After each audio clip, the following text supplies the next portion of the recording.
just make them drop dead. You a killer. Shower you with all my attention. Yeah, these are my only intentions. Stay in the kitchen cooking up, cut your own bread. Heart full of equity, you're an asset. Make sure that you don't need no mentions. Yeah, these are my only intentions. You, Kelly. I'm well. How are you? Thank you so much for your time. We really have not had anybody like you in the podcast, in the show before. We only have, music people, artists. We've had, tour managers, producers, but you are the ultimate rock star when you look at the definition of what a rock star is. Thank You, you. yeah, even now, like giving back, like you do all the boxes. You've lived good. You're giving back to the world. You're kicking butt. So, hey, man, you know what? You're fit perfectly, Kelly. So thank you for your time. Thank you. Thank you. That's so sweet of you to say. I appreciate it. No, of course, Kelly.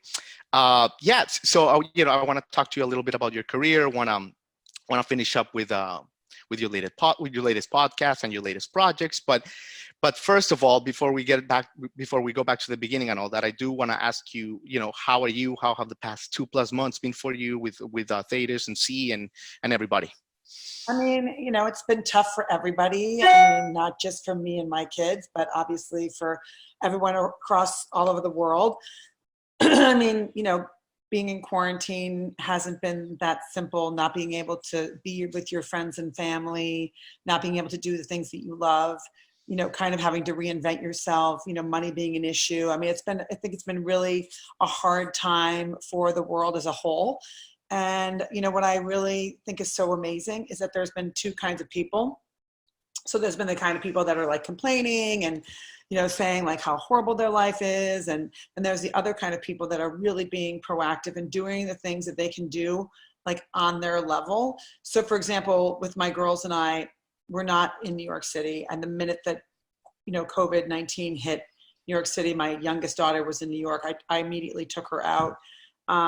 We were there for Sandy. We were there for 9/11. I just didn't feel like we needed to be there for another disaster.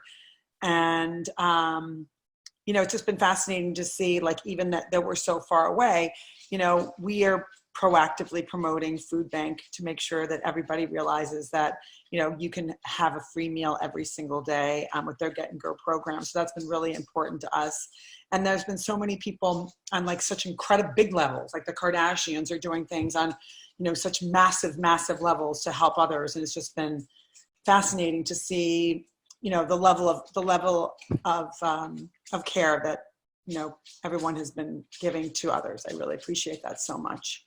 Yeah. And just for the record, you've done this even from before. I mean, just one of your past jewelry lines, the one that you sold at Intermix, also was helping Food Bank. Yeah. So this is obviously something dear and near to your heart. That's nice. I've worked with Food Bank. We worked with them over 11 years. So we worked with them in the pantry. We worked with them in the warehouse. We have, wrapped Christmas presents. We work with the seniors. We've worked literally in every single aspect of Food Bank, and, to work with people in my neighborhood and make sure that they, have food and, are have a smile on their face when they come to the pantry to get their groceries. I mean, that is the most, that's priceless. There's no amount of money that you can give that will give you that. That's a great line, Kelly, for sure. So, of course, you're a world-class ex-supermodel, entrepreneur, author, TV personality, and now you're like a super successful real estate broker. But where does this hybrid of success start? It starts in Illinois, right? So you attended this school, Keith Country Day School. Yes. It has a really notable alumni list. When we were doing research, it has, Fox News anchors, Harvard medical scholars. How was it attending these school days for you? What was it like? So it was me and my twin brother and 19 other students. So it was super tiny, but it was a very competitive environment. And there were a lot of two of my one classmate and then another 2 years younger. We all went to Columbia. One went to Trinity with me. There's a lot of great kids that come out of that school. I think it's because it's a small school. You get a lot of attention. There's a lot of AP classes. It's like you just get your work done and then you enjoy yourself. And I think that's one thing that I really learned from going there is, to just get the homework and the things done so I could really do the other things that I really enjoy. And that was a really great life lesson for me, because most people are like, oh, I'm going to get to that. I'll do that when. I'll do that. Da, da, da. Like even like during the pandemic, I mean, I'm translating that now. Like I got my license in Florida. I'm writing, I'm writing a new book that's coming out in January. And it's just like, I'm just making really good use of my time. And that really came from my formative years. That's awesome. That's great. Cool. And you mentioned Colombia. You started pursuing literature and writing here, right? You've done 7 books, if I'm not mistaken. That's impressive. That's pretty prolific already. Was this always a passion of yours? Where does this writing itch came from? Where did it came from? Yeah. Well, when I was modeling, when I was modeling in the Ice Age, and so now it's like you see everyone like on these private planes, Instagram. That's not real modeling life. Real modeling life is you're really young, you're traveling all over the place, you're typically by yourself. I was traveling to Africa when I was 17 years old. I mean, just by yourself. So it was a totally different kind of world. Nice love. And so you were a supermodel, right? Like when you were a model, the supermodels were like, oh my God, it was like the cusp. Not by yourself. I mean, you didn't, it's not like you had like your publicist with you and your manager. I mean, you literally traveled everywhere by yourself, and you were alone but most of the time, or you maybe had one person that went with you. So it was just a different time. And so I used writing as a way to like connect with what I was doing. And I also, I was like, I don't even know who's going to ever know what I'm doing. So I wrote it down so that my kids can, read all my journals and kind of see like what I was thinking and where I was going and what I was doing. That's really nice. Good idea there. And obviously you just mentioned you started so young. Were you always so like super focused on where you wanted to be, what you wanted to do? Where does this hunger and this focus come from? I mean, adults go their whole lives without this kind of thing, and you had it at 16. That's so nice of you to say. My dad's very well educated, and he just, encouraged us to, always be the best versions of ourselves. And he always wanted us to, think out of the box and do things differently. And he really heralded and cheerleaded us to do, my brother's a lawyer, my sister's a lawyer, my sister, my parents really encouraged us to really go for it, and to not, to be like, you have an education, that's your backbone. So you can just do whatever you want, because you can always fall back on education. You'll never have to worry because you have education. And that was such a really strong message to have, like that confidence. Like, I mean, a lot of my other friends did not have that confidence. It wasn't financial confidence. It was, I studied it. I learned it. I recognized it, and I have it in my tool belt. And that's like I think that's a really important message for a lot of kids. Oh, sure. Okay. And did you have a couple of crucial moments when you were starting out, like that changed your modeling trajectory? Like maybe you met X person in X, in a line at a coffee shop, and like a moment where the stars aligned, if you will. I had a really pretty diverse career. I mean, I worked for everyone. I worked for Vogue. I worked for Bazaar. I worked for Elle. I worked for everybody. And I think that like the fact that when I was an American, I mean, I was working for Elle, and I was working for Ann Taylor, and that was like one of my first clients. I was the name and the face of Ann Taylor when I was 16. And I don't really think that there was like this one moment that was like, oh my God, like now you're going to make it. It was more that like I had this all American spirit and smile and energy and confidence. And wherever I went, people were just like, yeah, I'll take her. I'll use her. And I mean, even to this day, one of my editors that I worked with in Italy, like I follow on Instagram, and, I guess just like that kind of like wholesome, genuine, I was hardworking. I showed up on time, I wasn't like a mess. I didn't have issues. Wasn't creating issues for myself. I just was like doing what I could do and trying to be the best that I could be. And people wanted to work with me as a result. I mean, yeah, absolutely. I can see why. Okay. And that was like a big thing too. I was like healthy. I wasn't like too skinny. Mm-hmm. I wasn't like starving all the time. I wasn't drinking. I was healthy. And that resonated with a lot of people. You're beyond your years and so young, just those things, be on time. Those things matter. Yeah. Later in life, I'm not so great with the time, but when I was back then you were. Okay. And of course, you know, when you were so young, you were going to this, like, you know, A-list crazy Hamptons parties, for example. You know, in the research, we found out you went to, you know, Calvin Klein's heyday parties, Darren Star parties. Back then, you know, for most of us that haven't been in that situation, especially young, take us in there. Like, what is that vibe like a little bit? So yeah, gosh, you did your homework.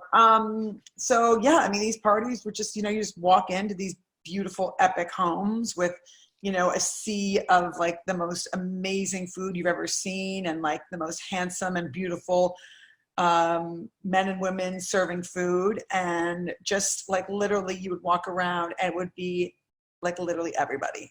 And I mean, you know, I was hanging out with like Renee Zellweger and like all these different people, and I met so many different people at those parties, and it was interesting because, you know, they're just like us. You know, it's like, I was like, oh my God, they're so amazing. They're so cool. They're so this. They're just like you and me. They came from somewhere. There was one big mistake that they made that really like had, you know, created this huge fire in them so they could be successful. I mean, it's just like every single one of them had a story of, you know, how, you know, they wanted to be amazing and they went for it. And it was just like really fascinating for me, so young. And I was like, oh my God, like if I just go for it, I'll be successful. And I just continue to go for it. I just never think it's not a possibility. I just go for it.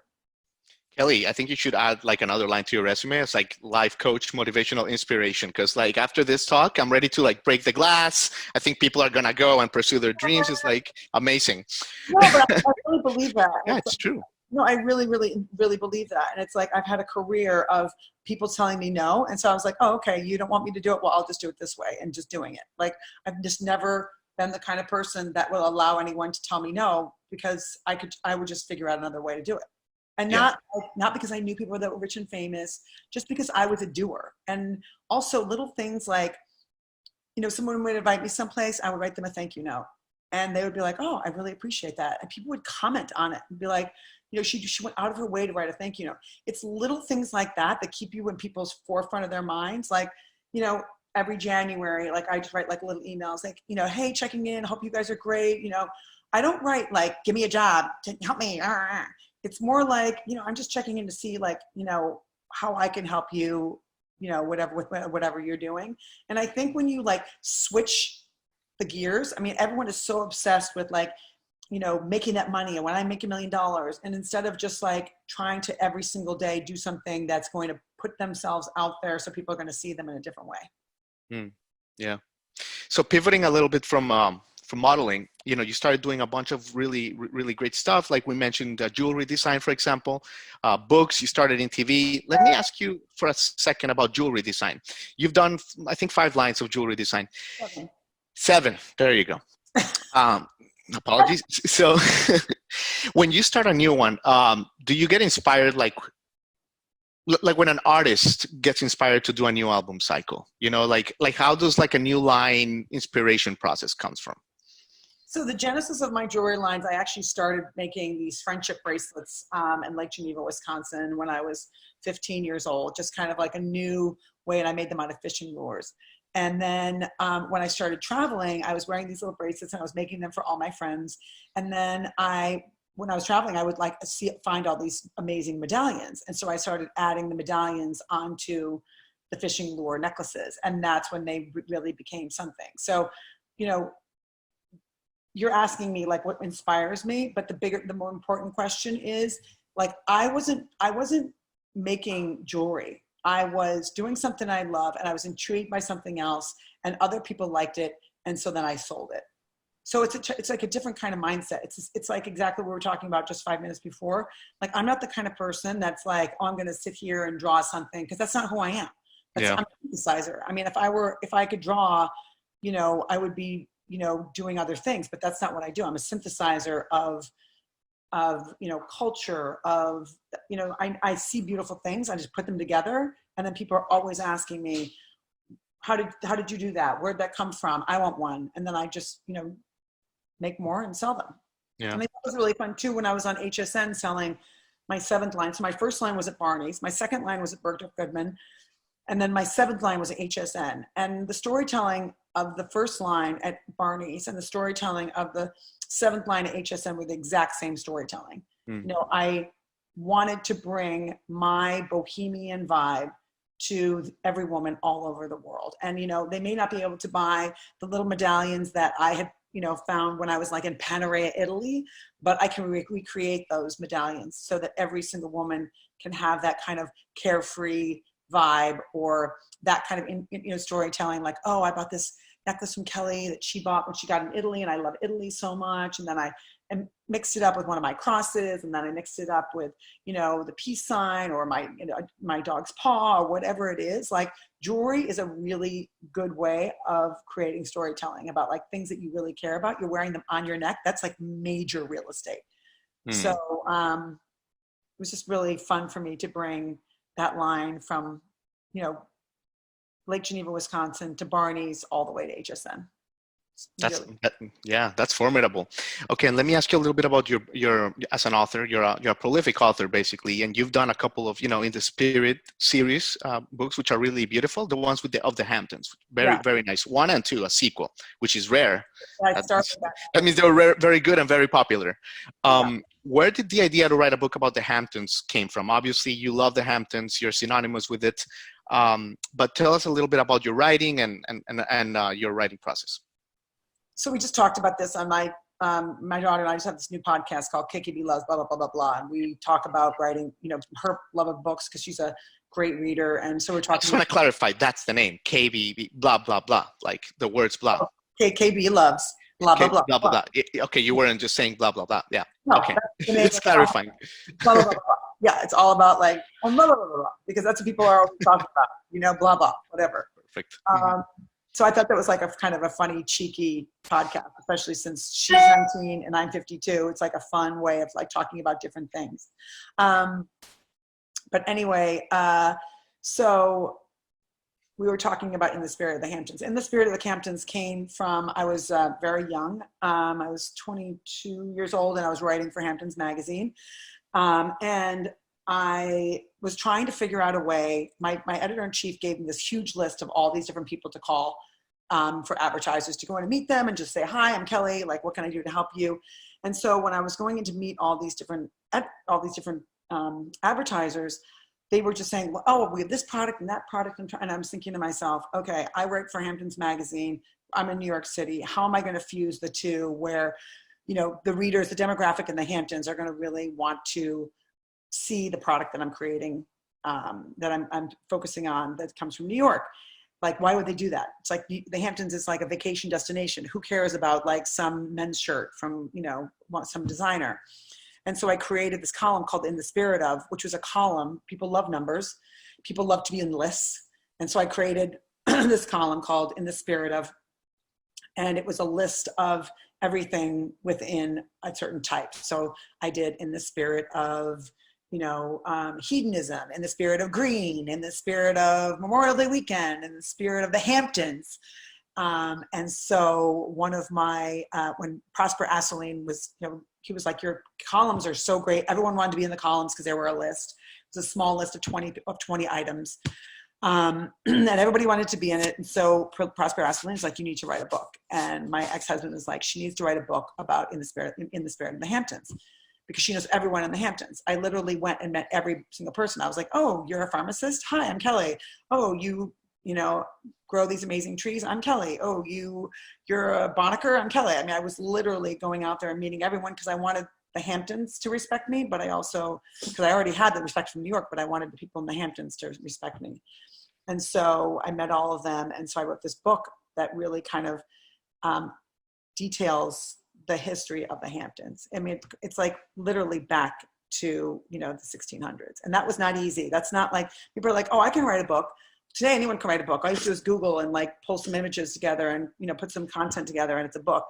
Back then, I mean, I had to go to the library and then I had to interview people and cross-check their anecdotes. And I mean, it was a really fascinating time. I learned so much about the art world, about, you know, about architecture, about the Hamptons, about the Bonnakers, about, you know, just the social history in general. It was a really, really, really interesting book. And I'm so grateful I got to write it. Wow, Kelly, that's amazing. You've been super generous with your time. But before letting you go, I want to definitely ask you some music questions and kind of bring it up to theme because I have a sense you have really good music taste, music DNA. What was your first ever concert, Kelly? Your first ever concert? My first ever concert was Prince. Prince. Wow, that's Yeah, not a bad way to start. Prince. Metro Center, Rockford, Illinois. Prince. It was pretty major. That's pretty major. What do you remember from that show? I remember him. Just I was like literally right in front of the stage, and I just remember him just being like, I thought he was so handsome and cool. He was so opposite of like anyone that I had ever met before. And you know, he was just great. He was really fun. And I cut this sweatshirt. So I had this like cool off the shoulder sweatshirt. And then I had like a denim skirt that I put leather in. So I had this like kind of 80s bohemian vibe, and I was feeling gorgeous. That's great. That's great. Do you listen to music with your daughters? Do you have like a band or artist that you all share in common? I mean, we all listen to we listen to a lot of music together, but my kids have totally different tastes. Like, Yeah. I actually wrote like all their music is so different. So like my youngest daughter, she loves Nirvana. She loves like Summer Breeze by Steels and Cross. She's like, I Love the Walrus by the Beatles. My oldest daughter, C, she loves country. She loves Luke Combs, When It Rains, It Pours. One of her other favorite songs is My House by Diana Ross. I love that song too. Oh, very good. So yeah, so we have some really fun music tastes. Okay. Okay, great, Kelly. What is a song that you would say, this is a tough one, that describes your life? A song that describes your life, because your life is unique. How about Know Your Worth? Which one? Know Your Worth by Kelly Disclosure. Oh, wow. Look at you. Very good. That's awesome, Kelly. No, that's great. That's great. This has been super enjoyable. You know, I actually feel like I met you once years ago. Well, I saw you more than meet. When I was in Miami Radio in Y100, I went to the Miami Swim Show at the I forgot if it was the Delano or the Shelbourne, one of those. It was the Delano. Yeah, I think it was the Delano. Yeah, I was the host. Yeah, you were the host. You were the host. Yeah. You were the host, and I was thinking about that the other day when checking in on the background. I'm like, oh my God, I was totally there. Like 2005, 6, something like that.